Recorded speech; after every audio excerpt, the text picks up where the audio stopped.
আসসালামু আলাইকুম দর্শক, আপনারা দেখতে পাচ্ছেন আমি একটা বিলে আসছি। এখানে अच्छा পানির সিজন, এখানে অনেক পানি থাকে, কিন্তু এখন তো শুকিয়ে গেছে যেহেতু রোদ্রের সিজন, শীতকাল। ठीक है। তো এখানে আমার একটা গাছ দেখলাম হঠাৎ করে।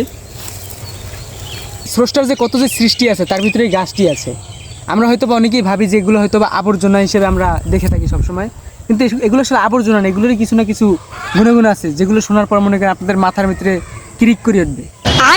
এইটার যে গুণাগুণ সম্পর্কে জানার পর আপনারা মনে করেন অনেকেই পাগল হয়ে এই গাছটা খুঁজতে থাকবেন যে গাছটা আসলে কোথায় পাওয়া যায়, কিন্তু আপনারা পাবেন না, কারণ এগুলো বিলুপ্তির পথে।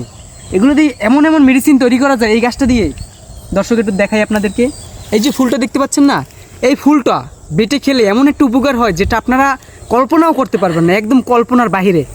এটার কথা বাদই দিলাম। তারপর যে এই যে পাতা, দর্শক দেখুন একবার, এই যে পাতা যে আলগুলো দেখছেন না, এগুলো যদি কারো পাছায় ছোঁয়াই দেওয়া হয় এভাবে, তাহলে কি হবে জানেন? তুমি ছুঁয়ে দিলে হায় আমার কি যে হয়ে যায়, এভাবে একটা সিচুয়েশন হবে। কিন্তু এটার বাইরেও এটা একটা খুবই ভালো একটা কার্যকরী দিক আছে।